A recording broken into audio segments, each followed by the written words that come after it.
Okay, so the topic this time is consuming place, or what does it mean to consume place, and how are places shaped for the purpose of consumption. So as usual, we're going to do this in three parts, and we're going to start off by looking at consuming places through commodifying nature. So what are the key things that is important to consider for this week, for this topic, is the kind of false divide that we've created as humans over the past centuries, maybe millennia, about the divide between nature and culture. There's a lot of work around this, essentially, that capitalism has become developed as a way of kind of dominating nature or extracting nature to kind of produce our culture, our technologies, our consumption, our comfort, all these kind of things. But as the last decades have shown, as kind of mass extinctions, oil shocks, climate change, all these kind of things, we're reaching the limits of kind of the idea of dominating nature. It's not really what we do. Really, that's a false dichotomy. Nature itself is not separate from culture. It's a kind of dichotomous thinking that doesn't really kind of do us any good, because it essentially means that we see the so-called thing that we call the environment as an externality from us, where really it's very deeply part of what we are and who we are. So this has been particularly a way of thinking about the world since the Industrial Revolution. The notion that nature itself has social and cultural implications that may make it be separate. We're starting to think that those things are problematic. And I think like a silly way to think about the kind of complete non-separation between nature and culture is that, can anyone think of a shark without thinking about the Jaws music, right? It's kind of so embedded in our way that we kind of think about those things that it's the same thing. But more broadly, for what we're talking about today is I suppose, the commodification of nature as part of this process in many ways, and thinking about how nature becomes a thing to be bought and sold, and as a thing to experience, not necessarily something that we're just kind of embedded in. So, broad questions to think about here. People go camping to get back to nature, but think about all the commodified things that are part of that. And then if you really get into it, you need to get the good stuff, right? And there's an endless amount of things you can buy to make your thing better. The beach is another kind of good example, like this natural scape where all kinds of interesting cultural things go on. The Cronulla riots being a good example, like the fight over what can be done at the beach. But even the way that I'm talking about them there, by kind of talking about cultural things that happen at a specific place, is kind of also maintaining that dichotomy. The interesting work about this wants to obliterate it. Yeah, and I think that nature ends up adding value to commodities, particularly in how they're branded, which is what we're going to talk about in this unit too. And also proximity and closeness to nature, to the beach, to the outdoors, adds to certain commodities, adds to the value of property, all this kind of things. If you've got a view of water, your place is worth $1 million rather than if you're 2 streets back, it's probably worth $700 or whatever. So that's a good example, I think, of what we're talking about. So, there's a lot of really interesting work on this. The idea that nature is now increasingly something that is consumed, something that's staged for us rather than something we go to. There's notions around the tourist gaze, the fetishization of nature. Nature becomes something you can consume. So obvious, overtly commercial spaces like SeaWorld, McDonald's and Disney's kind of nature. It's pretty straightforward. Looking at that, it's kind of so obvious. It's obvious it hurts. It's a banal way of kind of even thinking about it. Like nature is a spectacle, simulated, virtualized. So these are kind of pretty obvious things to point out, I think. So there's themed nature parks, a way to think about it. But there's then this kind of tourism as a way of desiring nature. Yes. And I think this is a bit more subtle way to think about this. But I think many of us do this. We want to go out in a national park and go for a walk, but national parks have built walking tracks, often with railings and stuff like that, and steps to make it all easier. So, the separation between nature and culture there, we're not really doing it in that sense. We're actually experiencing culture when you walk along a thing that's built, right? Even tells you where to stop. There's a good view here, there's a look out there. There's 8Ks to that way and 3Ks that way. That takes the risk out of things. So, that's a kind of good way of thinking about those kind of things. That romantic ideal of being in nature is increasingly rare. It's almost impossible to do unless you kind of, I don't know how you do it. You could drive out in the middle of nowhere, even then using a car, right? So it's like these kind of ideas are kind of confront these tensions between authenticity and kind of mediation, and Yes. authenticity, what's real in terms of nature and what's not. Well, that dichotomy again isn't that kind of useful in a kind of increasingly built environment when it comes to the nature. So much of it becomes a simulation. So authenticity in this sense is kind of problematic in a way of thinking about these things, because, you know, what's authentic in that sense? It's also interesting that in a lot of urban environments, there's a huge investment in trees, for example. If you walk around the city, you'll see that parts of the pavement are cut out to have trees. On nature strips, there'll be trees. And so this idea that, we have to bring nature back in to our kind of culturally formed landscapes because of temperature increase, noise, greening. And then it also changes consumption. For example, a shopping strip with lots of trees can charge higher rent, so it can have fancier shops.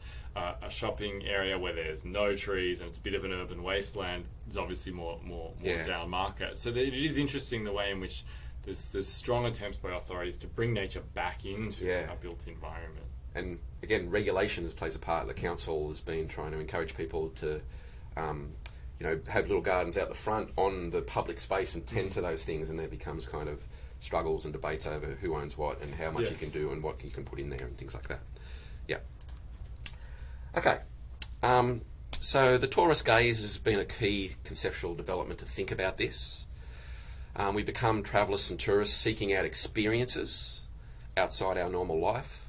And this is a kind of departure away of our kind of everyday life, and we want to experience these kind of new smells and tastes and sounds and sights and all this kind of thing.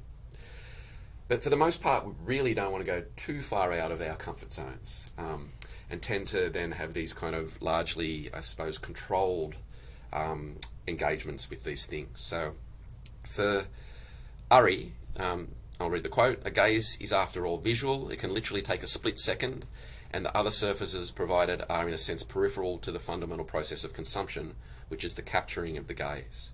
So I think the example here of like people going to the Grand Canyon in that photo, but look at that kind of structural engineering feat here that's made it easy, made it safe. Essentially that whole thing has been produced so people can take really good photos. Not really getting back to nature there when you're kind of taking technology in, then you probably do have to line up to get on it. You may even have to pay, I'm not sure.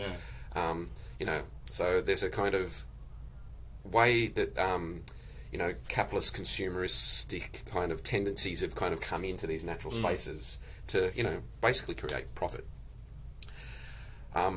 So also importantly, the gaze tends to be for the benefit of kind of first world, kind of developing world, often white wealthy people comparatively. So and this has all kinds of detrimental effects on what we call cultures in a way that therefore often sometimes start becoming performatives to make money from these kind of white people.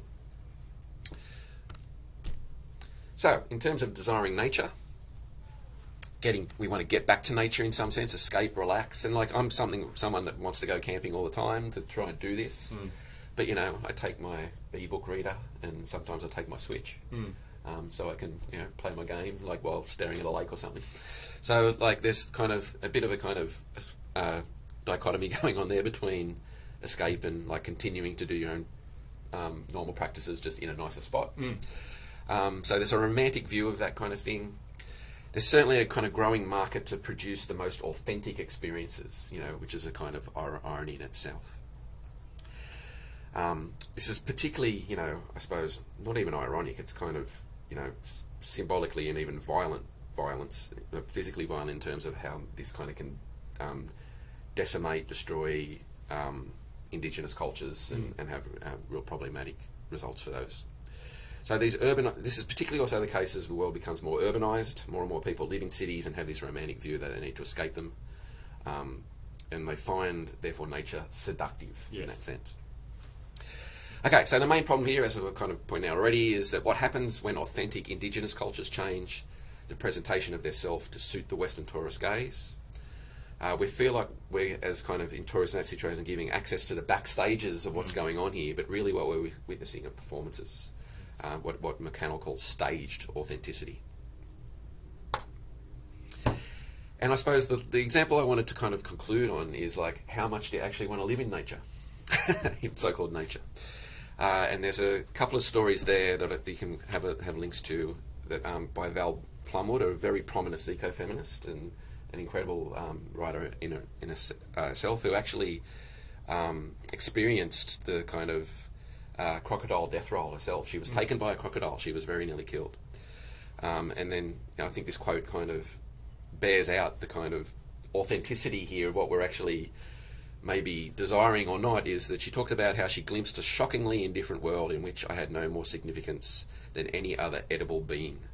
The thought, this can't be happening to me, I'm a human being, I'm more than just food, was one component of her terminal incredulity. So I think this, is a good thing to come back to in terms of the nature-culture divide, is that we realise that our culture isn't dominating nature very quickly once we start getting, attacked or lost or these kind of things. So, again, I'm kind of almost supporting the culture side of things there, as if it's some kind of protection against nature. But what I'm trying to point out there is that, like, cultures have developed for millennia to try and make us safe. Yes. But the idea then we're kind of separate from nature in the end makes no sense. And this becomes particularly the case now we're starting to think about it at a global level, when things like climate change, food shortages, extinction, stuff like that, are starting to maybe threaten the existence of humans. That separation there is very obviously bunk. That's a great way to bring it in too. I mean, if we think about the sort of more than human approaches in lots of the social sciences and humanities, we begin to look at the way in which all of these millennia of attempts to separate nature and culture are in the end kind of tumbling down. And Australia is an interesting example, because many of our cities and built environments, the incursions of nature are actually still very common and very everyday. You get snakes in the backyard, you get possums in the roof, you get huntsmen here, you get rats, these kind of things where sort of non-human incursions are still quite common, even in really built-up suburban areas. And they matter out of place in those. They're kind of often scary or dirty, or like, get them out of my house. Yeah, and you do it as soon as you can. Get the pest person to come, get this to come, get wires to come. Or I can't go to sleep if there's a mosquito in the bedroom. I've got to track it down and get rid of it. Yeah. So I think this is really interesting, right? That then we also want to go consume nature in other ways. So we certainly don't want it in the backyard. We certainly don't want it under the house. We certainly don't want it running around in the roof. Yeah. And I know people challenge that, and a lot of people are far more accepting and open to living with non-human, living things in different ways. But yeah, we certainly see, I think, that the crumbling of this divide in lots of different ways, particularly as urbanization spreads and spreads and spreads, and land gets dug up for more minerals. The other creatures with whom we share the earth have fewer and fewer places to go. So we're starting to see that incursion more and more. Yeah, with the kind of, I think the ultimate example of this at the moment in terms of the global problems is the polar bear. Yes. Now, moving out of the Arctic and going into urban spaces to actually, and eating garbage to try to survive. Yeah. Okay, we'll leave this section here, and then we'll come back and talk about selling and branding place.